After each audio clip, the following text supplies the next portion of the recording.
Good evening, everyone. Today, we'd like to continue to talk about the concrete DeFi protocol. Today, we are going to focus on how we can borrow token from the protocol. Previously, we talked about the concrete multi-strategy vault. In particular, we are talking about each vault might be associated with multiple vault, a multiple strategy, and one of the strategy is called protected strategy. Today, we will understand what a protected strategy better. Okay. Just consider every protected strategy is like an investment option in which you can deposit token and withdraw token. But when you deposit token, you are able to earn interest or something like that. Okay. So what is the protected strategy? Basically, along all these strategy, this is the only strategy you can use for the borrowing. Turns out it's not going to be through the concrete of multi-strategy vault directly. The borrow is actually uh, performed through the claim router contract.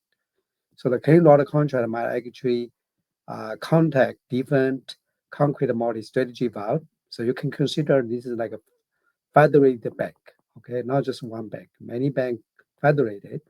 So the claim router will decide where we can borrow uh, the from which bank we borrow. You don't borrow from multiple one. In this case, you only choose one of the protected strategy to borrow. So here there's one-to-one relationship between protected strategy and a concrete multi-strategy vault. So you choose one which give you probably the best, uh, the least yield means the cheapest one, and then you choose that protected strategy to borrow the funding. So why don't we look at the claim router as entry point? Let's go there and look at the code. Okay. So over here, the entry for borrowing is called request a token. As you can see over here, you have the token address and then the amount you want to borrow. This is the token you want to borrow, and then this is the recipient. And this request token is actually uh, permissioned function. So only a blueprint law, you can call this function to borrow it. Right? So we will explain about the flag later. Here, I think the first one is not used right now. Okay, I probably use it for future. So over here, the first thing is you're going to decide which strategy we are going to use to borrow. Because we have too many strategy we can use. So consider a strategy right now is one of the vault over here. Okay, not this strategy, but protected strategy, because you can only borrow from the protected strategy. So the first thing we are going to do is we're going to see how you get the strategy for this particular token to get borrowed. The idea is you are going to, based on the token, find all the vaults. Okay, there are many vaults. Each vault is like a bank, and each vault has a unique. Just look at this picture. So each vault has a unique protected strategy, but might have many other strategies. So let's say you have three strategy. One of them is protected strategy. So that's for one vault. Okay, and then what we are going to do is we are going to compare all these vault and its associated protected strategy. And if there's no protected strategy, because some vault might not have a protected strategy, we're going to skip it. Otherwise, we're going to check if the strategy, the protected strategy, have a sufficient fund or not. Okay. If it doesn't have a sufficient fund, of course, we are going to skip it. Skip it to the next one. Otherwise, we are going to also compare the yield. We want the yield as small as possible. Okay. And over here, the required fund means do we need to require funds from other strategy because the protected strategy might not have enough funding. Then the fund will pull funds from other strategy and trying to move the funding from other strategy to the protected strategy. So, so this flag tells us do we need to move or not, and it's in favor of not moving. Okay, so right now by default it's near moving. So if not, then we're going to change to false.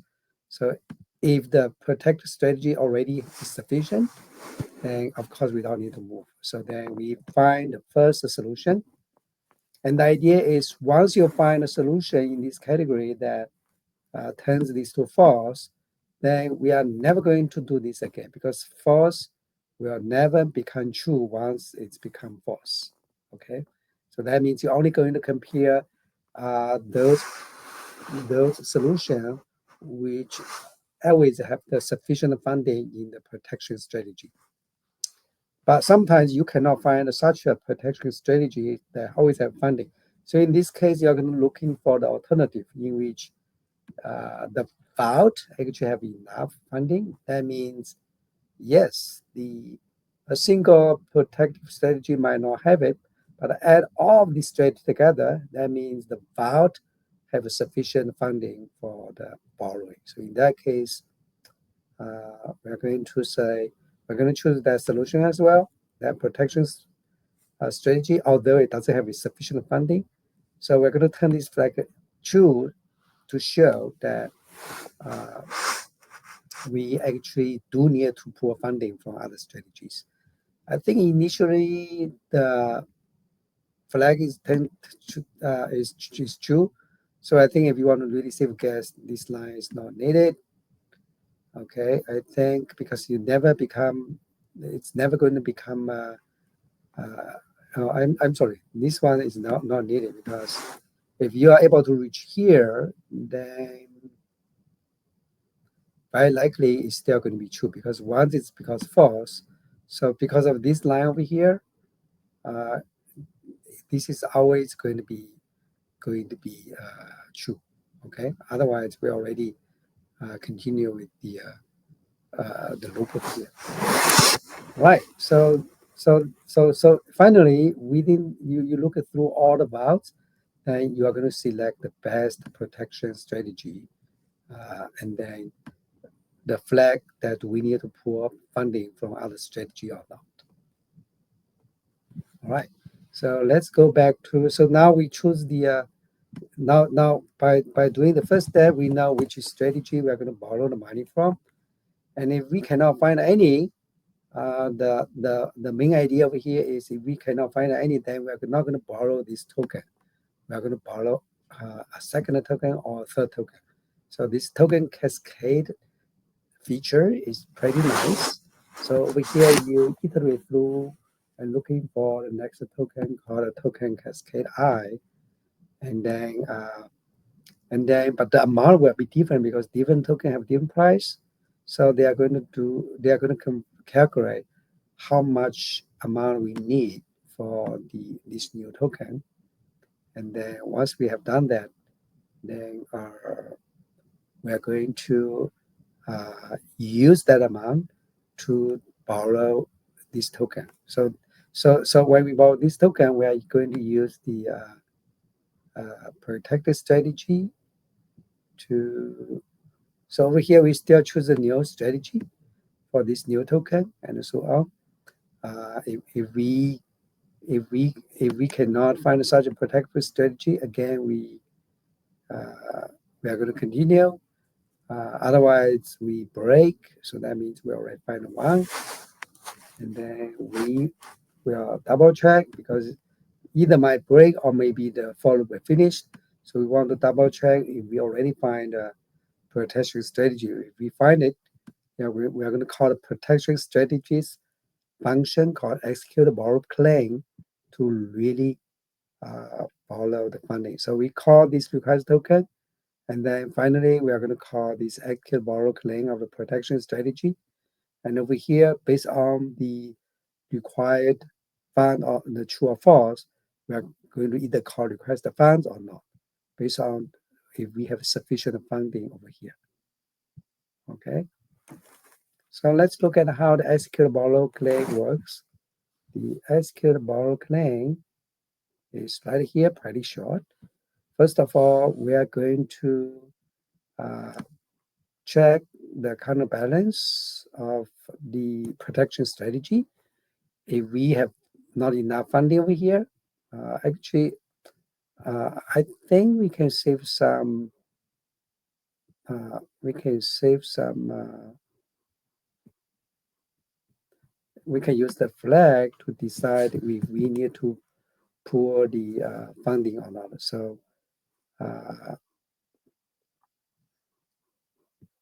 think this flag can be used inside over here to save some gas over here, but that's anyway, it's less important.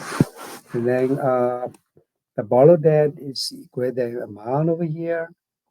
Uh, so the debt will be increased, and then we're going to send asset back to the recipient, which is uh, specified right here as a user blueprint. Okay.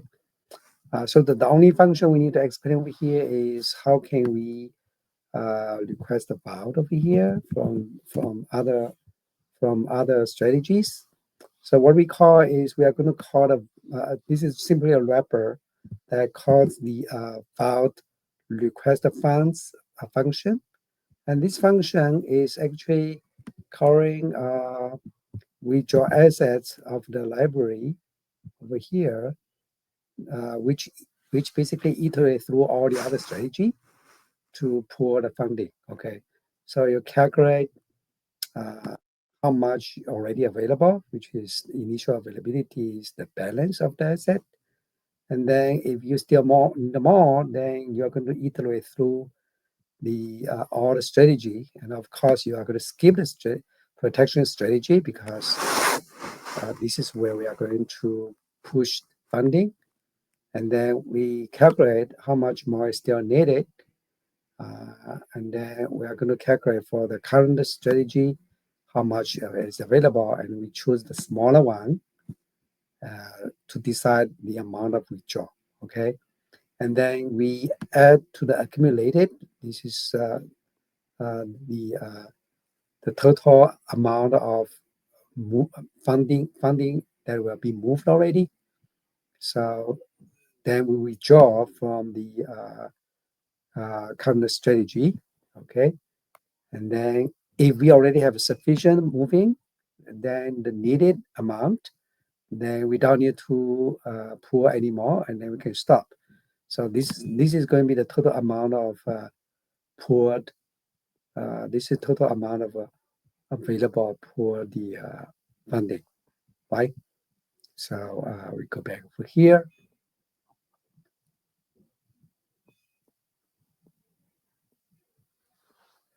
and then we accumulate it. And by the way, this accumulated it also includes the